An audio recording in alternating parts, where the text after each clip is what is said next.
Bonjour à tous, nous recevons aujourd'hui Laurence Lyonnais, qui est tête de liste régionale pour le NPA, le nouveau parti anticapitaliste pour les élections régionales de mars, qui auront lieu, je vous le rappelle, les 14 et 21 mars prochains.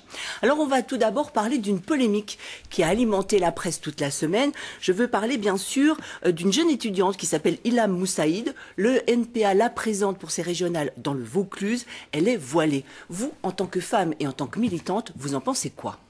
Écoutez, d'abord, c'est une décision de nos camarades du comité NPA du Vaucluse que nous respectons, puisque au NPA, les comités ont une autonomie et que c'est eux qui décident de leur fonctionnement local. Et je crois que cette camarade a fait la preuve par ses déclarations publiques et par son engagement militant. Mais au départ, le NPA, c'est un parti d'extrême gauche qui est laïque. Comment tolérer une femme voilée qui est quand même un signe religieux ostentatoire? Anticapitaliste, laïque et féministe, et ce sont des valeurs que Ilham partage avec nous. Aujourd'hui, effectivement, il y a un débat interne au sein du NPA, mais un débat qui est aussi un débat de société sur jusqu'où on peut aller dans l'expression des opinions religieuses dans la sphère publique et politique. Nous, on pense que ce débat, il se tranche dans l'ouverture, dans le dialogue, et pas dans une loi raciste ou anti-musulmane. Oui, alors, mais on va revenir quand même sur votre étudiante. Olivier Besancenot dit « ça prouve notre intégration dans les quartiers ». C'est pas un peu des propos de politiciens, ça? Ça prouve qu'aujourd'hui, il y a un certain nombre de personnes dans cette société qui ont envie de s'engager, qui ont le courage de le faire. Et je crois qu'il faut relever surtout Et vous, en tant que femme, ça vous gêne pas qu'elle soit voilée? Moi, ce qui me gêne aujourd'hui, c'est qu'il y a des femmes qui sont victimes d'oppression. Je considère effectivement que le voile fait partie des signes d'oppression. Je ne considère pas que Ilham soit une personne opprimée aujourd'hui telle qu'elle s'exprime dans le NPA, mais c'est aussi parce que nous, on lui permet d'avoir un cadre militant où elle peut exprimer sa révolte aux côtés de ceux qui en ont ras-le-bol de cette société, qui veulent le dire tout haut. C'est aussi comme ça aussi que les femmes peuvent s'émanciper et peuvent sortir. Et c'est pas de la démagogie?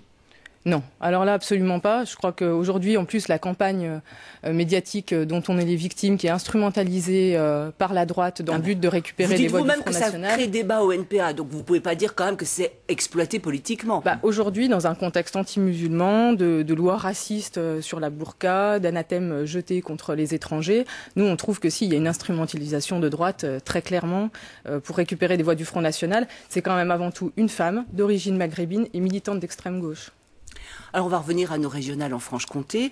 Il y a tout juste un an, le 7 février 2009, naissait le NPA sur les cendres de la LCR, la Ligue communiste révolutionnaire.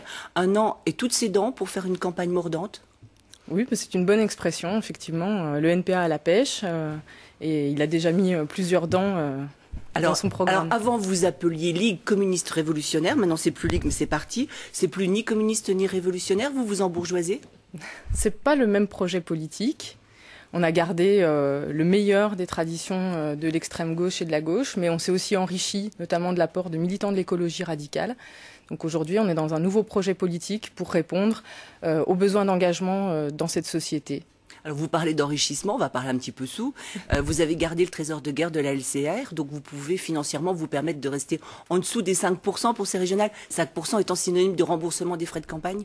Mais on ne fait pas une campagne pour gagner de l'argent ou pour maintenir une position. Pour ne pas en perdre. Des fois. Pour ne pas en perdre, évidemment, puisque vous parlez de trésor de guerre, mais c'est quand même très exagéré. Si les communistes révolutionnaires avaient eu un trésor de guerre, je pense que ça se saurait. Donc non, on vise effectivement à faire le meilleur score possible, mais pas pour des raisons financières, parce qu'on entend bien être présent dans ces élections avec notre programme anticapitaliste et écologiste radical. Alors NPA, c'est un nouveau parti anticapitaliste. C'est comme ça, c'est son nom, nouveau, je ne sais pas. Mais un de plus, certainement, vous êtes déjà quand même beaucoup sur le créneau. Nouveau. Oui, mais je pense en même temps qu'on occupe un créneau que aucun parti n'occupe aujourd'hui. Enfin, il y a quand même 4 formations à la gauche du PS. Il y a Lutte ouvrière, il y a le Parti de gauche, il y a le PCF, il y a vous.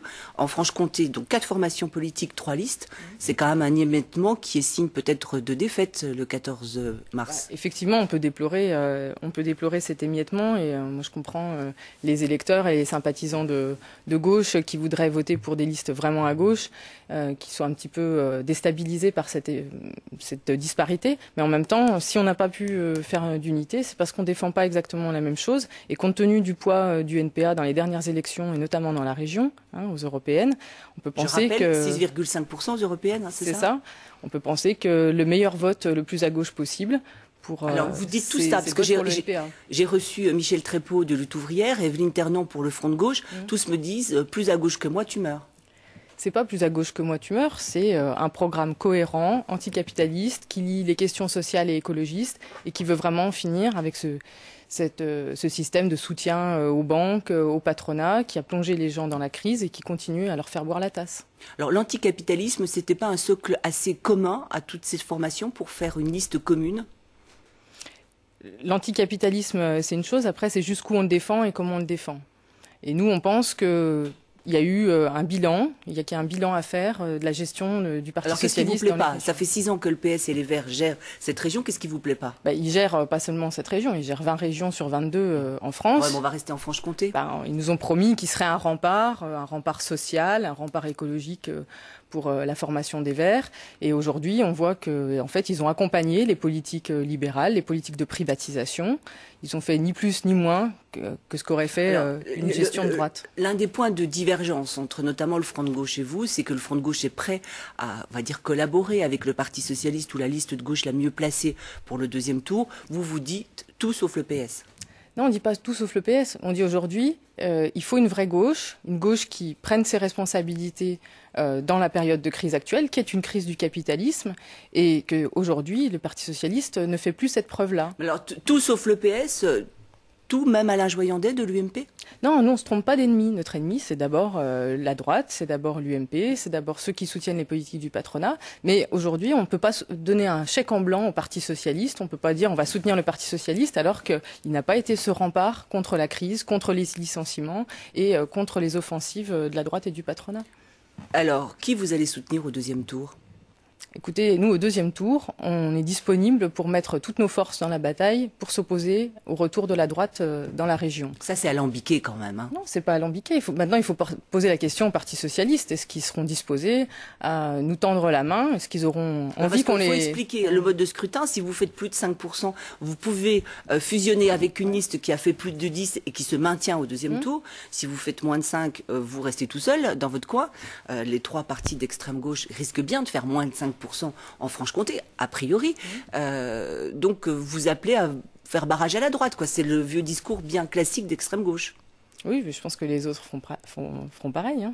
Oui, mais vous dites que vous voulez apporter quelque chose de nouveau à la gauche du Parti socialiste, et puis vous allez quand même leur apporter votre soutien. C'est pour ça qu'en portant le maximum de voix sur le NPA, c'est une façon aussi de tirer le Parti socialiste sur sa gauche plutôt que de l'amener à regarder du côté du MoDem. C'est pour ça que nous on est présents dans ces élections. Il faut tirer le plus de voix à la gauche du Parti socialiste et nous, on pense qu'on exprime ce vote utile à la gauche du Parti socialiste. Alors, tout à l'heure, vous en avez parlé. Vous avez parlé d'écologie. Votre liste s'intitule « Pour une gauche anticapitaliste et écologiste ». Alors, l'écologie à l'extrême gauche, c'est nouveau. C'est parce que l'écologie, ça vient très tendance, c'est très à la mode? Non, vous insistez beaucoup sur cette histoire de mode, mais je crois qu'on est avant tout une formation politique faite d'hommes et de femmes. C'est rare d'entendre parler à l'extrême gauche d'écologie. Enfin, ça fait déjà un moment que je suis la vie politique. C'est un discours qui est nouveau quand même. Aujourd'hui, on est un parti en prise avec la société. Il y a beaucoup de militants qui ont été des militants des Verts ou de l'écologie traditionnelle qui nous ont rejoints et qui viennent aujourd'hui apporter leur regard. Le NPA, c'est un peu plus large que la LCR, c'est ça que vous êtes en train de dire. Quoi. Bien sûr, c'est l'évidence même. Donc, et ça, aujourd'hui, être écologiste conséquent et vouloir s'accommoder des libéralisations, vouloir s'accommoder du système capitaliste, comme l'ont fait les Verts, par exemple, en appelant à voter oui au traité constitutionnel européen, il faut quand même le rappeler. Nous, on pense que c'est pas compatible et il y a beaucoup de militants écologistes conséquents qui prennent leurs responsabilités, qui disent pour sauver la planète, il faut sortir du capitalisme. Vous pensez un jour que vous serez au pouvoir quelque part, dans une collectivité ?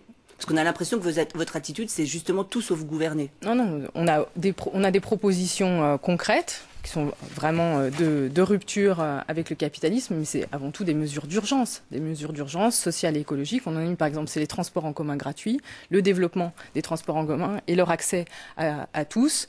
On pense que dans notre région particulièrement, ce serait vraiment une urgence. Merci d'avoir accepté notre invitation, merci de votre attention. Bon dimanche à tous et au revoir.